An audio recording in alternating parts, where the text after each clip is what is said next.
and the people who love them. Hello, this is Mickey Decide. This is The Thing About Cars, and at the table we have some of our usual crew. Ben, are you there? I'm here. And Becca. Hello. And we have a special guest today, Dawn Randolph. How are you, Dawn? I'm great, Mickey. I'm so glad you get to join us today, finally, after so many, I guess, weeks or months of hoping to make this happen. But just because you're a newcomer to the show, please tell us what your interest in cars is. How deep does it go? Oh, gosh. My interest and love of cars goes back to being a little kid.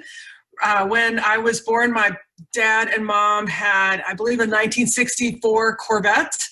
And I was born in Maryland, and my dad was stationed in Fort Meade, some post around there. And they used to drive me back and forth in that car to Pittsburgh when they'd go visit our family. And that Corvette was absolutely stunning. To see my little baby carriage in the back as they try to get it out of the car. I think the carriage was bigger than the Corvette. And my dad constantly says, I said, "Oh, I loved your little red Corvette." And he said it was Honduras red. He was very adamant about that. Mm-hmm. That was a thing. And then my uncles were both in cars professionally, mechanics, body shop owners, sold cars their whole lives. And so I just grew up around that, but also being an Army brat, just going to other countries. It's amazing. My first, I didn't drive until I was in my 20s, because in Europe, you just, you don't get your license at 16. Right. And it was fascinating. I learned to drive in a Chevy van, and my parallel parking was between a Mercedes and a BMW. Wow. and let me tell you, an 8-cylinder Chevy can go pretty fast on the Autobahn. So that's just, I really have loved cars my whole life. I'm not, gearhead in terms of all the technicalities, but I used to make model cars when I was a kid. And my first real car of my own purchase was a Probe Ford. And it's, that car was hilarious. And then my big buy when I was 40 was a CLK 320 Mercedes with convertible, nice soft top. So, I think cars are one of those things that it really gets underneath your skin, and whether you're very mechanical or just the love of the automobile and the beauty of its make and the models and the variations of it, it's just a beautiful machine. I can't talk. Can you do the DIY thing? Sometimes I'm working on some hydraulics for my CLK. It was hit really bad, and I worked with my mechanic to save it because they wanted to total it back in 2006 or 16, I think. And I was like, no, do everything you can. So I've done some DIY, more in that structural piece than in the inside. Although we just did some stuff with the battery the other day. And so, a little bit, as much as I can, but can't put it up on anything to really get underneath. Well, I'm glad you're at the microphone with us today. We don't really have a solid agenda for any of our shows, but I like to ask for listener topics and things like that, and see if any of our own folks have things to put up on the board, and we can just discuss them, and that sort of becomes our loosely defined agenda for each show. But Ben, I believe, has said he actually has a trivia item for us. So Ben, you want to do Grand Trivia Auto this week? Oh, well, wait. I wanted to do a side item just on something that Dawn said. I understand loving a car so much and trying to save it. But as a side note, my Pontiac G8, that if you've ever listened and heard me talk about the poor G8, 120 days after I bought it, and this is a hard to get your hands on car, somebody hit it, and I'm trying to make a very long story short, and they tried to total it out. And we went through all this just craziness to get it repaired, and that's when the problem started. So all the issues that have led to and yeah, some of it was the DoD system that never should have been in there, but trying to save it when it had been badly damaged just started that ball rolling. So things started going wrong after that. So just be very careful with that. Actually, my car has been doing great. It was all body. It was, they had to pull the frame, in the back, but it was hit square on. That little car was hit by a huge Lincoln Navigator. I was at a full stop. That car was going 40 miles an hour. That car saved my life. I was like, I'm going to save your life. So I had no really mechanical issues, just pulled the frame and we got like new quarter panels and back and the hood, the back trunk, and then just some little things. And actually it drives like a dream. It's a great vehicle, awesome. Especially on when you want to do some Sunday driving. It's fabulous. Okay. Sorry. No, we can do Sunday driving every day right now. Right. Exactly. No, we want to definitely come back to that. But first, I want to get our Grand Trivia Auto question in, and then we can answer it at the end of the episode. So, Ben, take it away. All right. Well, this one goes to the truck world a little bit. Studebaker made a few pickup trucks. They came out with one called the Champ in 1960 that had borrowed a lot of things from the Lark sedan. But it had one interesting feature, which was the first on any pickup truck produced, I believe, anywhere, especially the United States. Was it shift on the fly four-wheel drive, a sliding rear cab window, a bed light, or automatically locking front hubs? Interesting. And we will come back to that at the end of the show. Yeah, I have a guess, but we'll definitely have to come back to that at the end of the show. So, we are still obviously recording during pandemic, thanks to the wonders of the internet. And one of the things that we should talk about today is, as Robin said, every day is now a Sunday drive. Not Robin, Dawn. Who was Robin? I don't know. Who's Robin? Where did Freudian that come from? thing? I don't know. Have we ever talked to a Robin on the show before? Do you know a Robin? Only from Batman. I know one, but she's never been on the show. Yeah, that's so weird. Forgive me, Dawn. No worries. So yeah, every day is a Sunday drive. What I mean, it's true. I drove up and down the interstate the other day. It was mostly empty. In some parts of the world, like when I talk to my wife, I can hear the motorcycle races going up and down the interstate. Like, but yeah, what do you think? It is still. It almost seems like business as usual out here. I'm, a different side of Atlanta than you, but there is still a hubbub going on out here. I don't know. Yeah, I think cars give us the freedom. Yeah, even if you don't get out, if you just take, like we've been doing, taking the convertible out and putting the top down and just driving around, and then it's like, wow, this is so freeing. You get out of the house while you're still in a quarantine. I've done the same thing, throwing the kids in the cars, like we need to go see Sky. Yes. And boy, the sky is blue. I mean, It is just beautiful. When you've been stuck in a house, yes, it is. Oh yeah. Well, I'm one of my soapbox issues, because I have not been in a very good frame of mind lately. I confess, I have been in very frustrated. I don't even know what adjectives to use anymore. It's just I'm just say grr. Yeah. I'm an extrovert, and being an extrovert in quarantine times is very, very hard. It takes all your normal malaise and it magnifies it because you have to look at it all day. But yes, getting out to drive is a ton of fun. And the weird, almost hypocritical soapbox issue that I have on the matter is, we have all these cultural changes that the world has made in order to contend with pandemic. And I hope we get to keep them, right? I hope we get to realize things like in teleworking is actually better for the world and better for the people. I hope we get the, value that the lack of particulate matter in the air is actually good for everybody. And, as a guy who likes to drive good old fashioned gas burners, it sort of seems wrong for me to say that. But on the other hand, we have lessons we can learn here. Why don't we learn them, Right. Right. And because of that, driving is so much more pleasurable. I mean, really driving, not being bumper to bumper, sitting in traffic. But I actually, in Fascination in Georgia, we've got 400 and people have been dragging up there. And I think to myself, yeah, I'd like to just take the car and maybe not go over the speed limit, but go for a good long time without having to put that brake on. great. That's the fun of driving, not just the transportation piece. So I hope, like you said, Mickey, we can get to the point where driving is the fun part and not just the commuting part. Oh, yeah.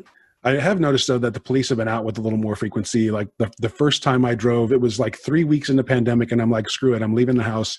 And I got on the interstate in my old Honda Accord, and I got it well into the 90s. I'm going to go ahead and admit it. And I'm thinking, and I'm lucky I thought this in advance. I'm like, I'll just take the next exit. And sure enough, under that bridge, if I had not taken that exit, was, Clayton County Police just sitting there clocking folks. And I'm like, yeah, they're taking advantage of the Sunday drivers. They're taking advantage of the folks who are liking the open highway. Wait, I thought Sunday drivers were slow drivers. I thought Sunday drivers were folks who were tooling around because of the open roads. Yeah. Probably some of each. I mean, yeah. There's the Sunday thing. I guess they think by driving slowly, they're not doing work on the Lord's Day or something. I don't know. When we came back from Germany, we had a 1969 Mercedes coupe that a woman had kept in her garage in Germany just to take to church on Sundays. Well, that's what I was going to point out. There's so many stories about the old lady that only drove it to church, and that's where the whole Sunday driver thing came from. Yep. But yet I know she took that car on that Autobahn because it was a nice little 6-cylinder and it just flew. I got to drive it when we brought it back to the States. It was the first car I drove to my first job, and that car was smooth driving. It was a little beat up on the inside. It was, definitely worse for wear on the inside, but on the outside and in the engine, it purred like a kitten. What kind of car did you say it was, Dawn? It was a 1969 coupe hardtop 6-cylinder Mercedes. So I want to say it was like probably a 350. Yeah. Sweet car. Oh, very. Well, while we're on the topic of pandemic driving, Dawn, you said you had had some words of advice on how to properly disinfect your car and keep it bug free. Yes. I when this started, I had some hydrochloric acid, just, stuff that you would clean surfaces with. And I was thinking, I wonder what is the proper thing that we need to use. And actually, one of the car interior makers, I believe it's pronounced Yanfeng, and Yanfeng Automotive Interiors put out a piece in mid-March from Consumer Reports, and said using good old warm soap and water, wiping everything down, going ahead and scrubbing it is the best thing, because you're breaking up the molecules of the virus, and just doing that on a regular basis. If you want to do a little bit more of a deep clean, an alcohol solution with at least 70% alcohol, like a basic isopropyl alcohol, their executive director of Global Initiative, Jeff Stout, said, go ahead and use that. He said, stay away from bleach and hydrogen peroxide. They will kill the virus, but they will also damage your car's upholstery pretty seriously. Yes, hydrogen peroxide would bleach it, but I'm also concerned about the alcohol. If people try to use that on a leather or a faux leather, that it would dry it out. It would have to be followed by a conditioner to save the material. And you are spot on, Becca. And that's what he said. If you feel like you've got to use that isopropyl, follow it up with a good, actually go ahead and do the soap and water again, so you get any residual off, and then do a good, cleaning and detailing and protecting the coating of the surface. So I thought that was really good. And just get in the habit. I thought it could bring back driving gloves. I will point out, however, that the alcohol is A-okay to use on the plastic that most car interiors are made of. And I know this from experience, because back when I lived in Texas, there was a place I worked there where there was no shady place to park whatsoever. And I had this 91 Acura, had a huge windscreen. It was a greenhouse. The steering wheel would get so damn hot every day. And I tried all kinds of things to try to get that wheel cool enough to grip to drive home, including dousing it with alcohol for about a week. Yeah, and that was interesting. I thought Consumer Report did a good job of talking about how to protect your if you don't have leather or faux leather, how to protect your fabric. You might want to go ahead and put buy one of those covers for it and take those out once a week and throw them in the washing machine. So I think people need to be aware, but at the same time, don't use those bleach products or those harsh chemicals, and be consistent and wash your hands. Oh yeah. Right. Before and after. I think it might have been the CDC that had released I guess a report or a write-up or something, and people have been passing it around, just the ins and outs of the virus itself and how to kill it. And with it having a basic coating, soap does defeat this virus. Yes.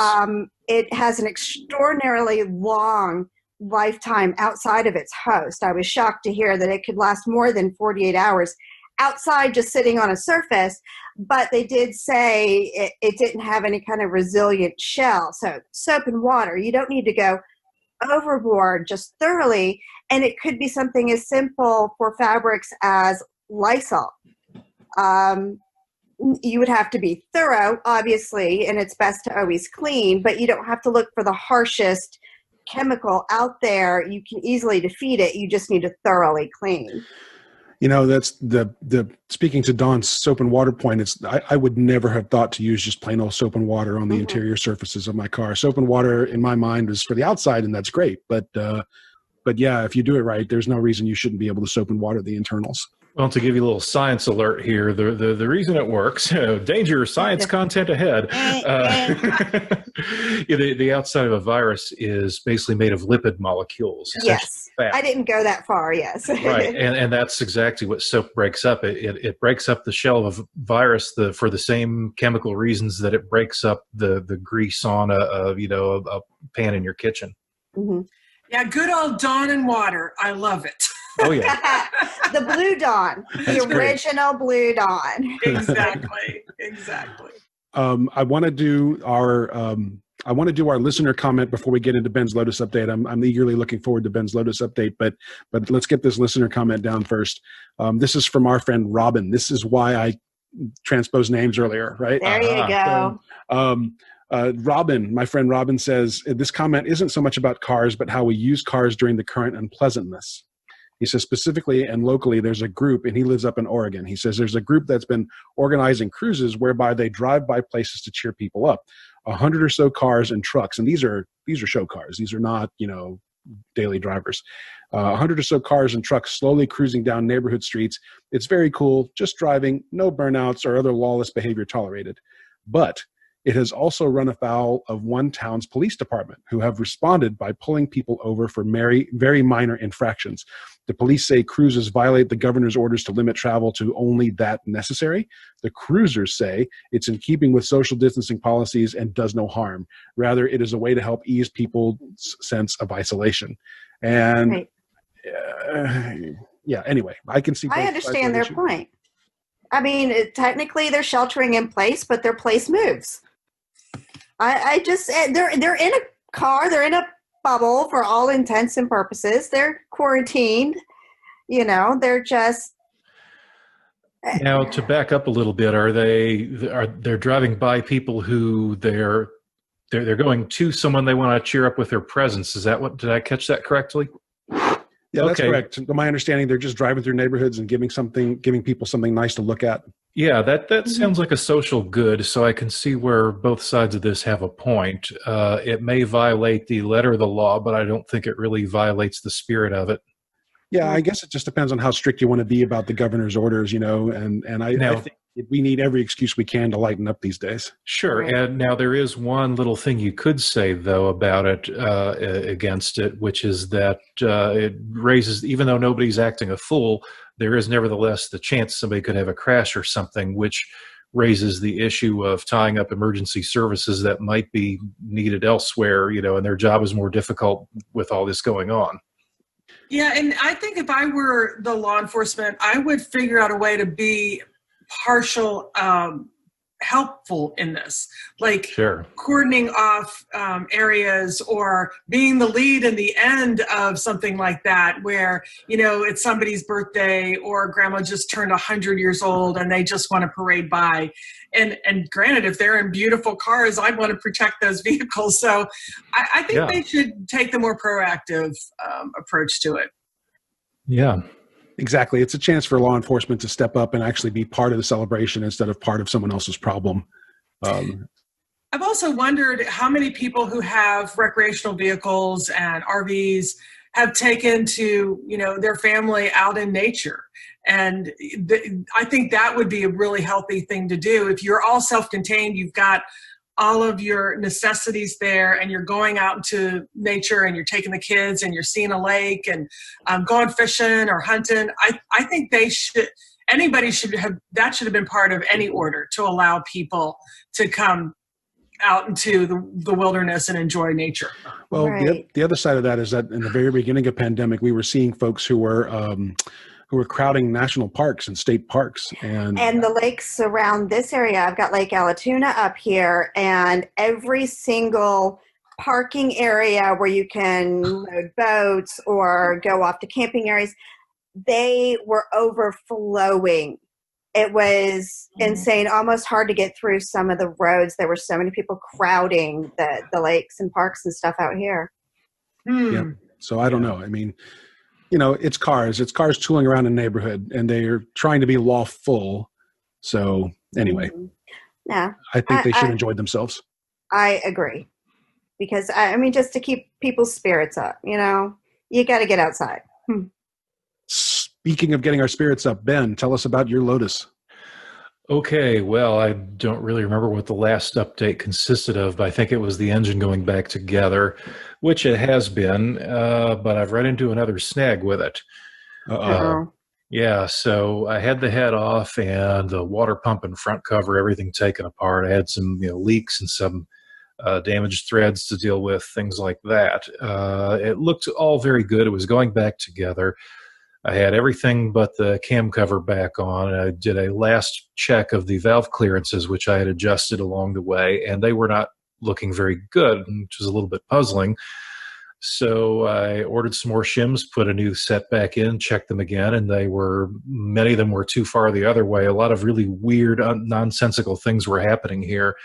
So I take some pictures, write up some notes, and I get in the enthusiast forum to ask the more experienced hands if they know what's going on. And after providing a little more information, it now looks like I'm probably going to have to pull the head off again. Oh, no. Well, which is not that big a deal as far as the physical work goes. Most of it's done already. I've just got to, unhook the timing chain and, undo 10 big nuts and lift it straight off. The good news there is that we do have an expert right here in the local area who knows more about these things or has forgotten more about these things than most of us will ever learn, as the saying goes. He's one of these, old grizzled, racing mechanics.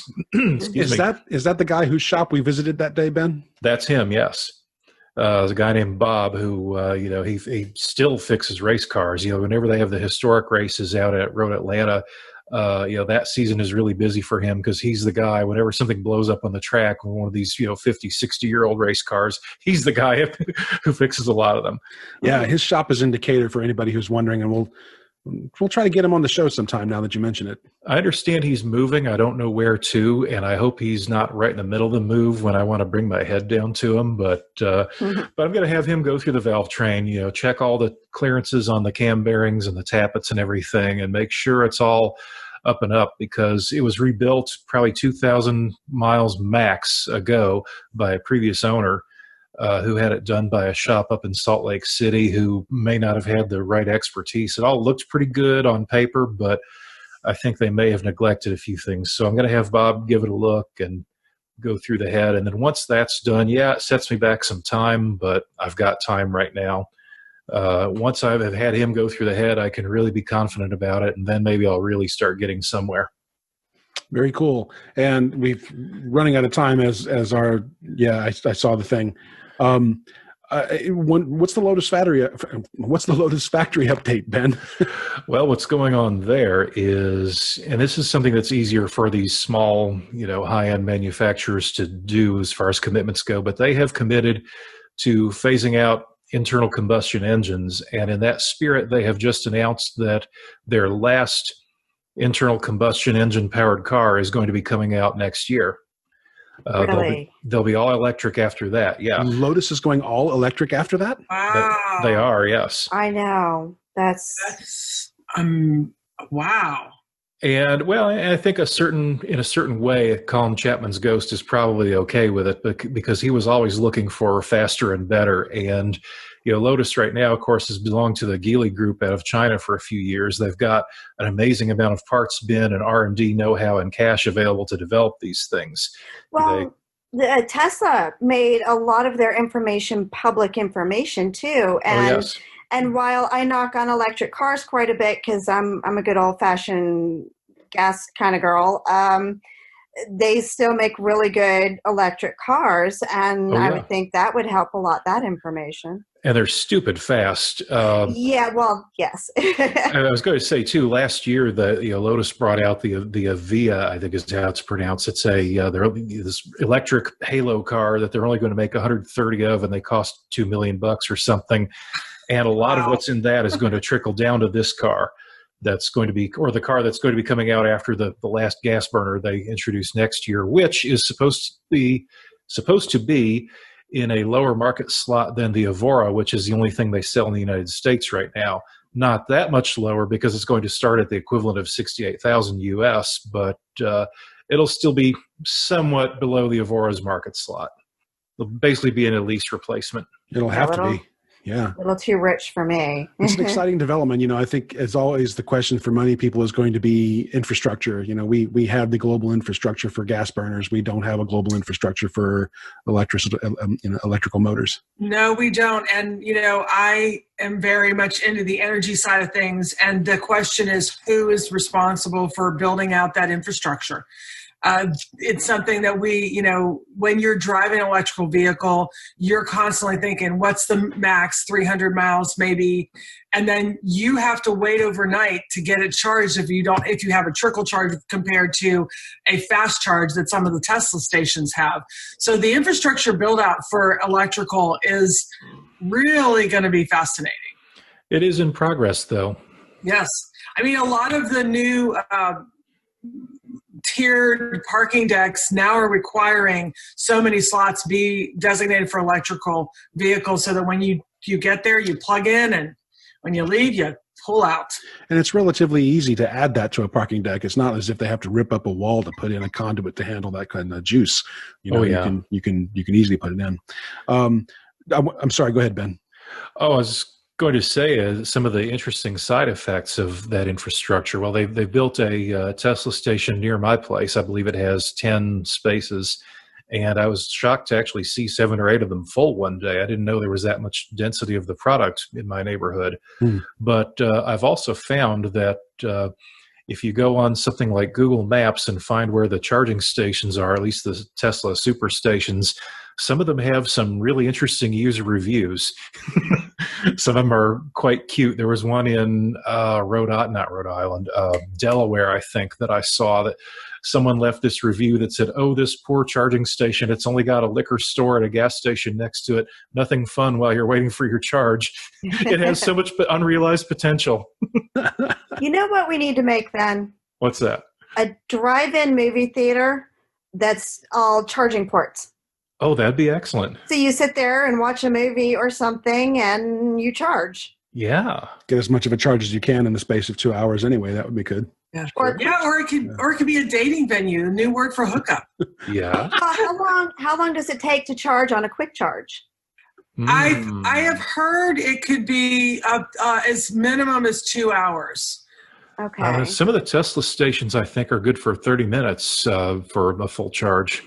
Yeah, I think it's pretty. It can be enough that you can get something done substantially or in a period of time and then move on. Yeah. Well, we are rapidly coming to the end of this episode. Ben, we have to do our answer for the Grand Trivia Auto. That's right. So, with the 1960 Studebaker Champ pickup, this truck introduced a popular feature that's on many, many trucks today. Was it the automatic front hub locking, shift on the fly, four-wheel drive, a bed light, or a sliding cab window? Or there was the hub locking was separate. Yeah, that was the first one I just mentioned. Yeah, He said it. He just, yeah. Oh, I thought it was separate the first time that it was the. What's your guess, Becca? Sorry. Okay. I'll go with that one. That works. I'm going with the sliding window. And I'm going to go with automatic locking hubs. Well, the correct answer is the sliding window. Yay! I believe it was introduced the second year this truck was made, 1961, and it was just two panes with a split down the middle. You could slide the left over to the right or the right over to the left. The little center one that slides either way, I think, came later probably from the aftermarket. But this Studebaker Champ was the first truck to have a sliding rear window. That's hilarious. That's great. And it's a desirable feature if you're looking to buy an old Champ now. It'll definitely boost the price up a bit. I think my grandfather had one of those. That's why I remember it. Because you can stick your head out the back. Yeah. If I ever make any money again, I'll have to look at Studebakers. They are cool. So that is all the time we have for today. Thanks, you guys, for being at the table. And thanks to our listeners always for joining us and being part of the Thing About Cars family. We love getting your feedback on Apple Podcasts or Spotify or wherever you find the podcast. As always, your listener comments and questions are valuable to us, and we hope we can get to all of them. You can contact us via the Facebook page for The Thing About Cars or our website, always, thethingaboutcars.com. In the meantime, we hope you guys are staying safe, and we look forward to seeing you again with another episode in about a week. Bye.